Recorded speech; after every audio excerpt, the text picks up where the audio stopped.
आपण पुन्हा रूथकडे वळणार आहोत। रूथच्या 3ऱ्या अध्यायामध्ये परमेश्वराने रूथेस आशीर्वादांची पूर्तता केली आणि त्याच्यानंतर तिच्या जीवनामध्ये एक नवीन पेरणी केलेली आहे। तर ती पेरणी कशा प्रकारे आहे आपण बघूयात। रूथ याचा 3रा अध्याय 1 ते 18 वचन। तिची सासू तिला म्हणाली, तुझे कल्याण व्हावे म्हणून तुझ्यासाठी एखादे स्थळ मला पहावयास नको काय? तर हे पहा, ज्याच्या नोकराणी बरोबर तू राहिलीस तो बोआज आपला आप्त नव्हे काय? तो आज रात्री खळ्यात सातू उफणणार आहे। तर तू नाहन माखण कर व चांगली वस्त्रे लेऊन खळ्यात जा, पण त्याचे खाणे-पिणे संपेपर्यंत त्याच्या नजरेस पडू नको।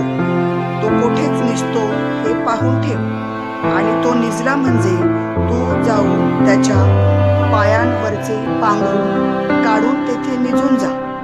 मग काय करावयाचे ते तोच तुला सांगेल। ती म्हणाली, तुम्ही सांगता ते सगळे मी करीन। तिने खळ्यात गेल्यावर आपल्या सासूच्या सांगीप्रमाणे सर्व काही केले। खाणे-पिणे आटोपल्यावर त्याचे चित्त प्रसन्न होऊन तो जाऊन धान्याच्या राशीच्या कडेशी निजला। मग ती गुपचूप जाऊन त्याच्या पायांवरचे पांघरून काढून तेथे निजली। मध्यरात्र उलटल्यावर तो मनुष्य दचकून जागा झाला आणि वर डोके करून पाहतो, तो आपल्या पायांपाशी कोणी स्त्री निजलेली आहे असे त्याच्या दृष्टीस पडले। तेव्हा तो तिला म्हणाला, तू कोण आहेस? ती म्हणाली, मी आपली दासी रूथ आहे। या आपल्या दासीला आपल्या पांघरुणाखाली घ्या, कारण आमचे वतन सोडविण्याचा हक्क आपल्याला आहे। तो म्हणाला, मुली, परमेश्वर तुझे कल्याण करो। तू पहिल्यापेक्षा दुसऱ्या खेपेस अधिक प्रेमळपणा दाखविलास, कारण श्रीमंत किंवा गरीब अशा कोणाही तरुण पुरुषाच्या नादी तू लागली नाहीस। तर मुली, भिवू नको। तू म्हणतेस तसे मी तुझ्या संबंधाने करीतो, कारण माझ्या गावच्या सर्व लोकांस ठाऊक आहे की तू सद्गुणी स्त्री आहेस। मी तुझे वतन सोडवावयाजोगा जवळचा आप्त आहे खरा, तथापि माझ्याहून जवळचा आणखी एक आप्त आहे। तू रात्रभर येथे राहा, आणि सकाळी तो तुझ्या संबंधाने आप्त कर्तव्य करण्यास तयार झाला तर बरेच, कारण ते करू दे। पण तुझ्या संबंधाने आप्त कर्तव्य करण्यास जो कबूल झाला नाही, तर परमेश्वराच्या जीविताची शपथ मी ते करीन। सकाळपर्यंत निजून राहा।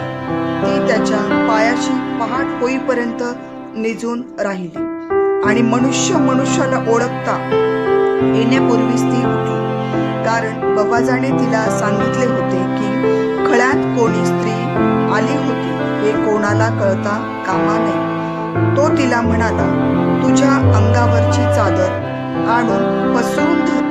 तिने ती पसरल्यावर त्याने 6 मापे सातू मापून तिच्या पदरात टाकले व तिच्या खांद्यांवर ठेविले। मग तो गावात गेला। सासूकडे ती आली तेव्हा ती तिला म्हणाली, माझ्या मुली, कसे काय झाले? तेव्हा त्या माणसाने काय काय केले ते तिने तिला सगळे सांगितले। तिने सांगितले की 6 मापे सातू त्याने मला दिले। तो म्हणाला, आपल्या सासूकडे रिकाम्या हाती जाऊ नको। ती म्हणाली, मुली, या गोष्टीचा कसा काय परिणाम होतो हे समजेपर्यंत तू स्वस्थ राहा, कारण आज तो मनुष्य या गोष्टीचा शेवट लावल्याशिवाय राहणार नाही। देव वाचलेल्या वचनावर आशीर्वाद देव आता आणि सदा सर्व काळ।